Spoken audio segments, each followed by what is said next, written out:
Ready? All right. First of all, thank you all for coming down to the Garage Bar. One thing we talked about real quick, Dan was going to kind of do a recap of last year and talk about this year. Those that are unfamiliar, Blackhawk TV does a thing called Keefer's Korner. We record usually Monday, Tuesday night, whenever Coach Keefer is available, and it's available on Blackhawk TV. We're like, well, why not do the first episode here tonight in front of people, so save some time for Coach Keefer. So we just talked, I think it was, November 18th or something like that. We were in your basement last, doing the final episode of Keefer's Corner last year, and I think a lot has changed since then, including Blackhawk TV. So the first thing first is Mr. Nygaard is moved on to a different school district. We're all happy for him and wish him best of luck. Blackhawk TV will go on. It's going to still do all sports, football, volleyball, wrestling, and basketball as normal. Jeremy will not be as visible, even though he's the owner, but yet it's still going to go on. So all the games will still be on Blackhawk TV, so you'll still be able to watch them all. So, and then also I believe there's new hardware at the school since that last time we met. Yeah, that's true. That is true, and I'm going to circle back to that. But I would also like to echo and thank Blackhawk TV, thank Jeremy Nygaard, who has taken a job at Ellsworth. He's done a great job, and we are very, very fortunate. When you watch sporting events, any sporting event, you know that you're going to get a professional broadcast that's knowledgeable, and a lot of places you're just watching how to focus. And it's just not even remotely the same. So I really am thankful that we have this. I think it's great for our kids. I think it's great for our program. And I'm also kind of punching out some thank yous. I want to have a huge thank you, for Josh Swanson with his unbelievable generosity. The Corvette that we're going to be selling raffle tickets for, and even tonight this dinner, the 20%, the tips and all that stuff, man, it's fantastic. And to be honest, I think these events are so cool because there's a network, right? I mean, people get together, they tailgate together. I think back to when my son was playing in Wisconsin, and I got the opportunity to tailgate with a bunch of people I never knew, and I'm telling you that these things are great. They're awesome that you can get together with other people, you share this up. I mean, obviously there is tangible excitement, and that's with good reason, because you look at last year, you asked about, hey, we brought some hardware back. Obviously we had a fantastic football season last year. That doesn't just happen. That happens because kids work really hard. So we got to look back a little bit, I think, and that group that loved us last year, okay, what a fantastic group of kids. And, you had kids that had a lot of accolades that everybody knows. And there were a lot of kids that didn't get as many accolades that were just fantastic kids. And you can't do it without everybody. We're replacing 70-some touchdowns with the graduation of Gavin Sell and Tate Hallbrook, who all state players. Right? That's awesome. Right? We had to replace some of the amazing leadership. Those guys are both great leaders. But we had Greg Monacan, who's one of the best leaders I've ever been around. Sam Aho was another very, very strong leader. We had a lot of other really good players. Drew Stark is another kid that comes to mind, man. He was just had a great senior year. And there's just so many guys that contributed. And they're always going to be special. And you look back at that doggone state championship game, and everybody in this room, we're all frustrated. And I would tell you that that's a game that I felt like if we played that game 10 times, we'd win that game 9 times. But we did something that we had not done all year, right? We came into last year's state final game, and we had 6 turnovers, I believe, in 13 games. In the state final, we turned it over 4 times. Okay? If we can make one of those go away, it's a whole different outcome. And even with that adversity, I couldn't have been more proud. That second half, I think we held up to 40 yards. Our defense stepped it up.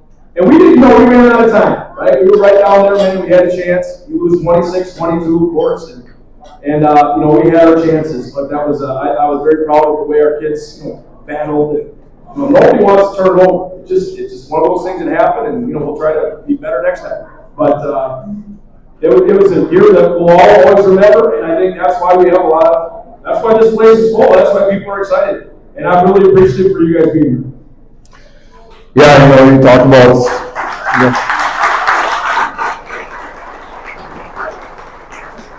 It was a year ago. We were sitting in your basement talking about we're going to Mount Horeb, and we know nothing about Mount Horeb.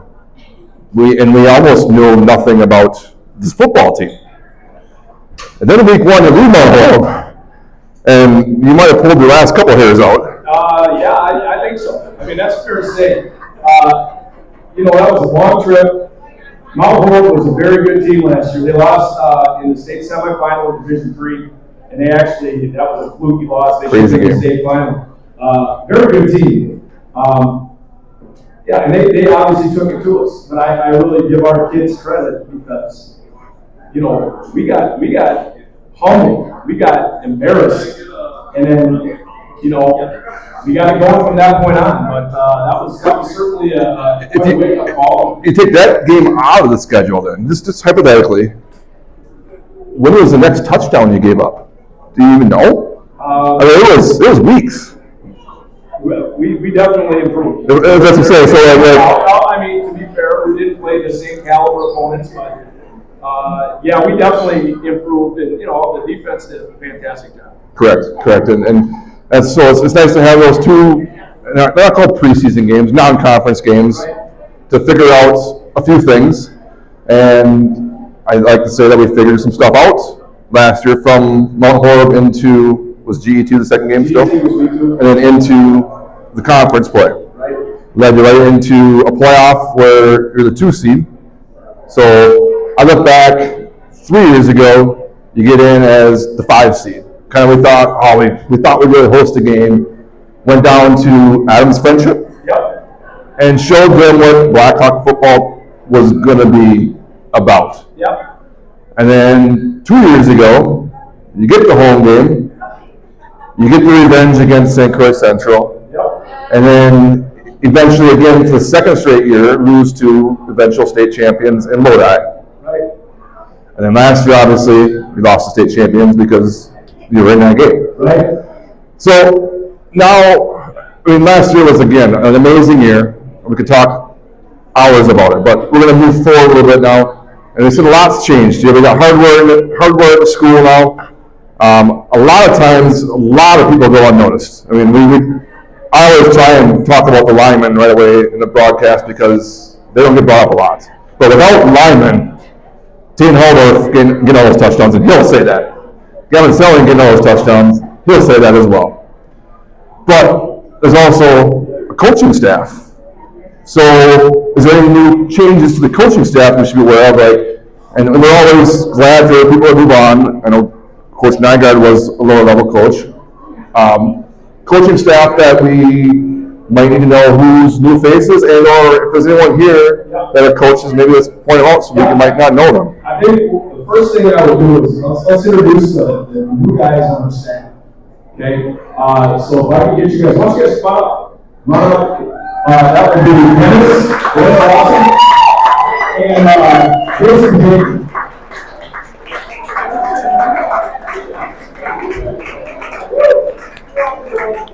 Okay. Well, I'd love for you guys to, get up here so you can see on Blackhawk TV, the people at home and watch it, right? They don't like me and you. So Dennis is working with our freshman team, and he's going to be working with the offensive line. He's working with Jordan Lynn, and we're excited about this. Jason has coached football for 32 years, and we are extremely fortunate. He was a play caller at Ellsworth. You might recall him being at state recently. What year was that again? 21. Recently is 21. So it's obviously a huge benefit for us to bring a guy with that type of experience, and we're really excited about that. So that's two of our changes. Try to get the rest of our coaches. I want you guys so we can at least recognize them. Come up.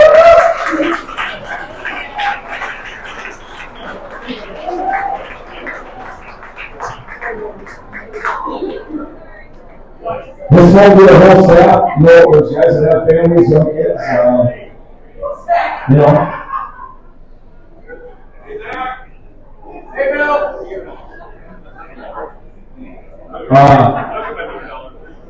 All right, I'll go over here. Jordan Langman. Jordan's been, this is, I think, year 11 for Jordan. Coach number 1, he does a fantastic job. Next, we have Darren Peterson. Darren has done a ton of work in the offseason helping us with our technical stuff getting better and working with the defensive line. Has been here every year I've ever been here. Big Joel Benson. Joel is second year coach with us. He's working with the offensive line as well. We have Ethan Palmer.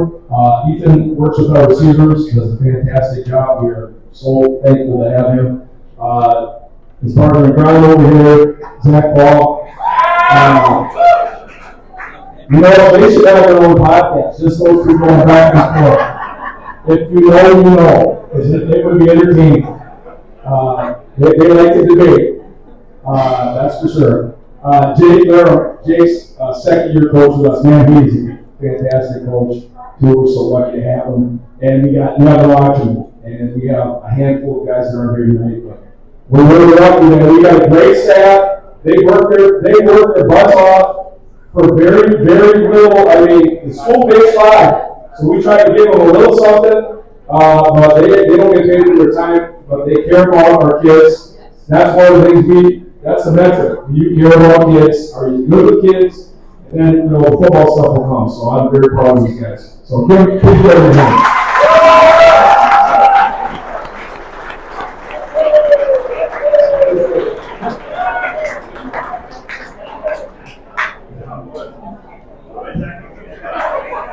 Yes, thank you all. And again, it's one of those that definitely not unnoticed and just not recognized as much as should be. Like, football's tough. You got 11 offensive players, 11 defensive players, and you got 4 different special teams. That's 44 more players that have a role at some point in the game. And you always talk. You need to win at least 2, if not 3, of the aspects of the game. They're all important. It don't matter if your name's called on Blackhawk TV, if your name's called by Torgy or the loudspeaker for making a tackle. It's usually someone that ate up a block to get that tackle. It's someone that created a block for that big game. So looking into this season now, we'll talk ahead. We've had practice for a week and a half and change now, I believe, correct? Yeah. We got scrimmage tomorrow. Scrimmage tomorrow. We go to Moody. We're going to go against Superior. We'll compete against Somerset. We'll wrap up against Rice Lake. Similar format to we had over the years. It's always a good test for us. A good measuring stick. We know Rice Lake's always a good football team. And I expect that Superior will be a bigger school. And they have a great staff. Somerset's had some great years and were great last year. Obviously, Somerset football is not a joke. Okay. And obviously, throughout the weeks now, we'll get into the middle border and talk about teams that potentially want to knock on their door. But we won't get there yet because it's tough to tell. We don't know. We'll get there. We'll figure out the scrimmage. We got the 2 weeks ahead of time. But Toma is coming to Kingfield a week from tomorrow already. Is that right? That is correct. A week from tomorrow, we will host Toma. That's a 6 o'clock start. Due to the lengthy travel, something I wish we could have maybe done last year when we went down to Monroe. But so 6 o'clock start.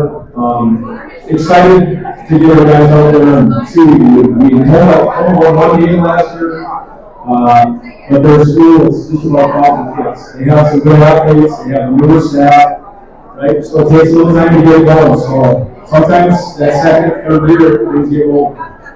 Well, winning means winning. It seems like the school, Hugo, has a lot of good winning programs lately. It's kind of starts in the fall when the football team wins. We've had some very successful wrestling teams throughout the years, hockey, basketball. We've into I know we've had some good softball teams. All the teams, if you start winning keeps is it's a fun little streak to have.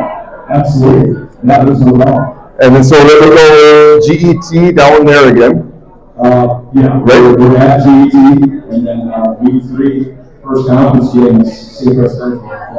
That'll be a big one. Where are they close to here? Are they around? Say Chris Central? Are they around? Yeah. A couple miles away.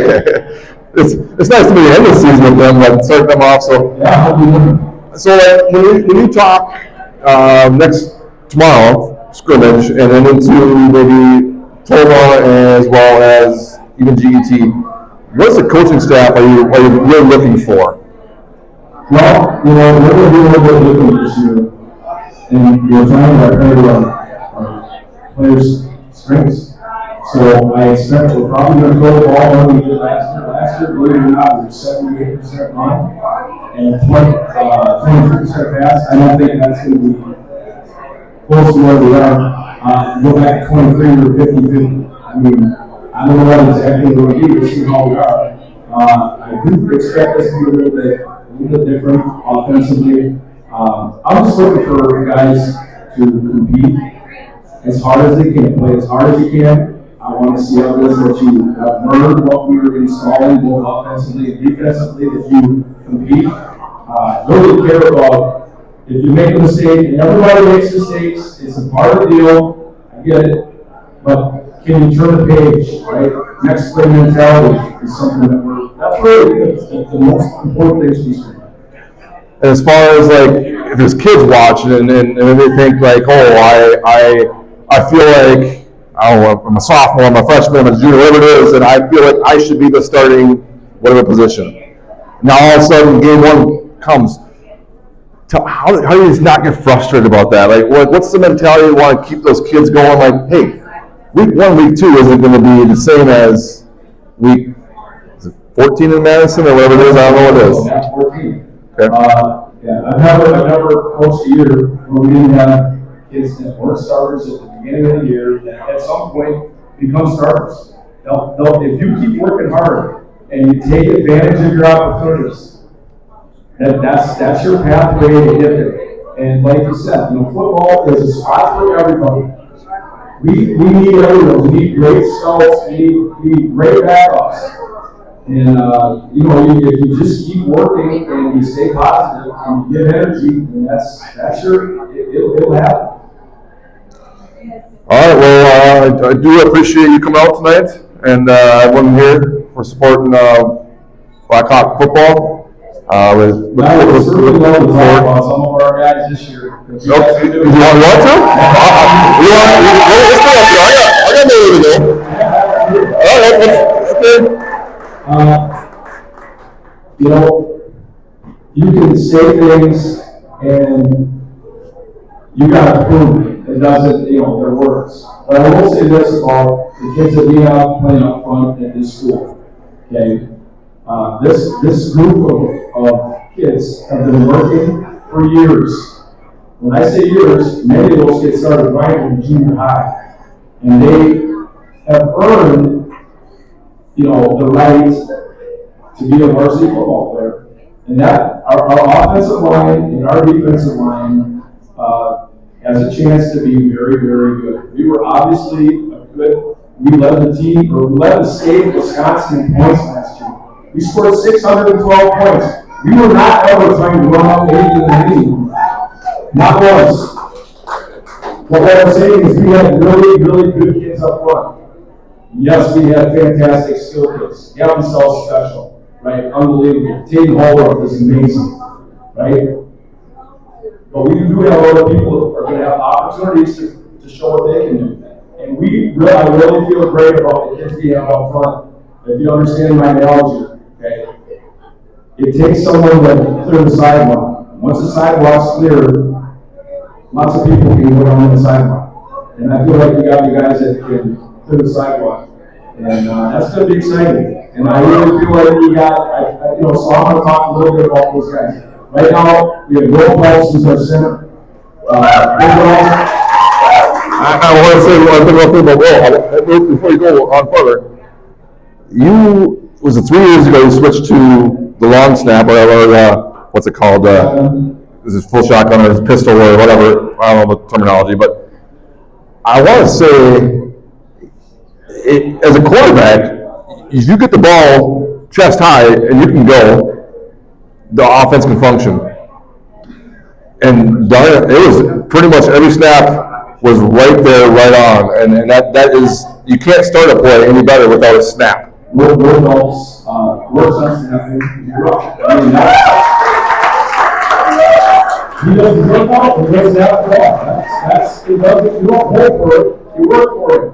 And usually it gets at our point at center. We push at center because we think you're smart, we think it will work. And he follows in a long line of guys that have been really good. And I love our job at center, without a doubt. Will's fantastic. And I talked about our two guards. Okay, we got Big Al Boyer, who's had a fantastic year. Like him this year compared to last year, he's had a really good offseason and so excited, so excited to watch what he's going to do. And the other kid, Landon Peavy. Landon is technician beyond his years. It's important to him. He's gone to all kinds of camps. He's been coached by a lot of college people. And he's fantastic. He's going to be really good. And then I'm going to talk about our two tackles right now. And that will be Trevor Murdoch and Drew Bienendahl. And both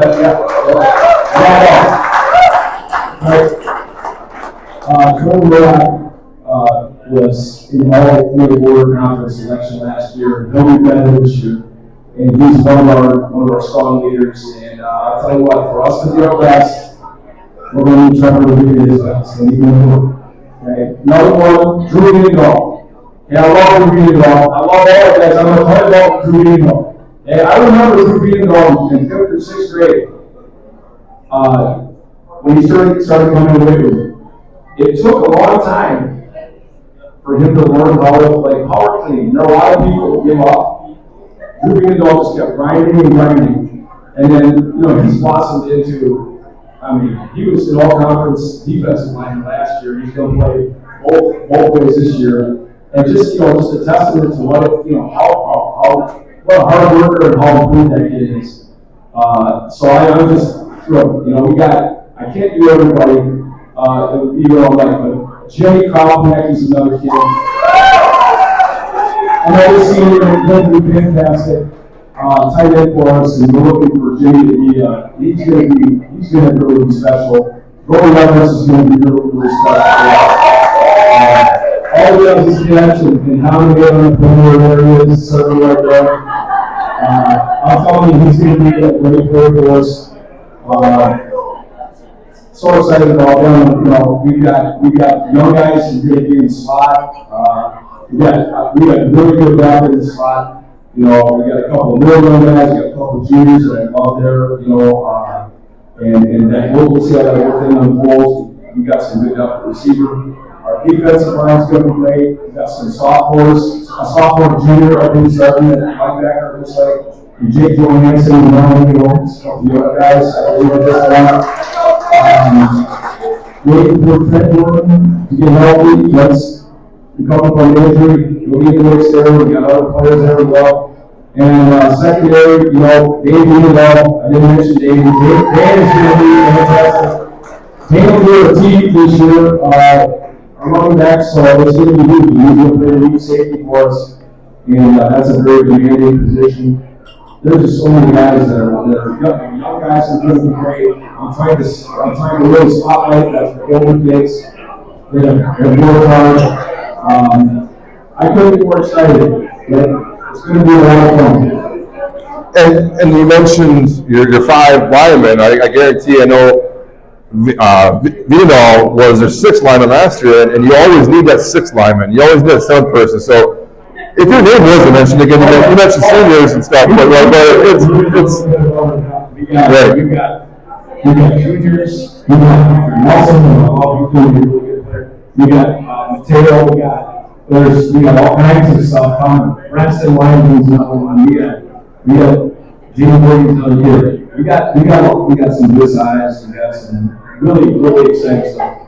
How about the mentality at practice this first 2 weeks? Now, again, we talked about how 3 years ago it was maybe let's get to the playoffs.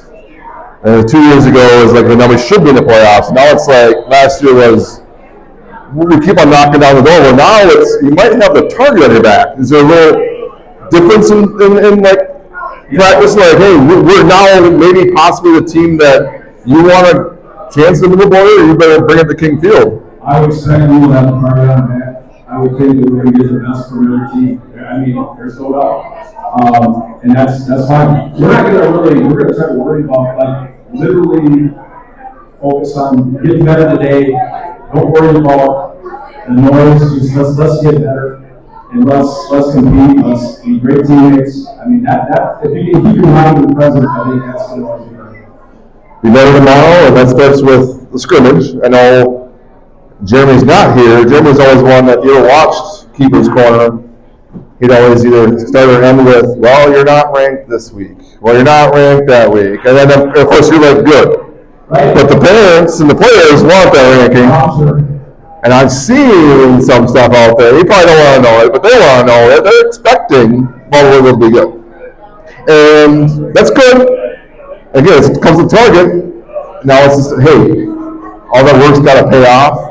The weight room, the 2 days, all that fun stuff from, like you said, back in 7th and 8th grade. What are you going to do now that you're a senior? And I'd say if you're going to ask the cell, ask the Haldors, or ask the seniors that graduated, the ones that were your mentors, it's going to go fast. I mean, you've done 2 weeks already. Yeah, I mean, we're playing next Friday. Right? It's crazy. So enjoy the heck out of it and give it all. And yeah, so what else you got, Coach? How's the golf game? I'll be honest. This is not the best summer of golf. I've had summers that are out there.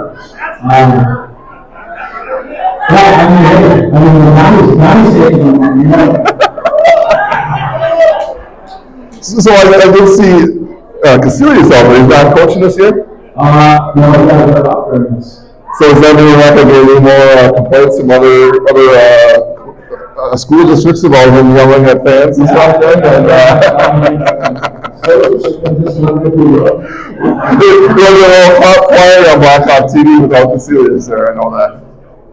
Anything else you got to wrap up with then? No, just a lot of gratitude that you guys would be here. Thank Jeff and Garage Bar. Thank you guys so much. And then, once again, we do this weekly. Coach Keefer and used to be Jeremy and I kind of try to figure out a night to do it. Monday or Tuesday we try and get together, and then they put it out there. But I do believe, I can't speak for Blackhawk team, but if you're a subscriber or something, you might get early access to it. And otherwise, it's available on YouTube as well as, again, all the games will be on YouTube. But more importantly, don't watch them on YouTube. Get out to King Field. Make the road trips down there, the bus trips down there. Support these kids. They work hard and they have fun. And like I said, it's going to go fast. So. Sounds good, thanks. And sure appreciate it. Have a great night.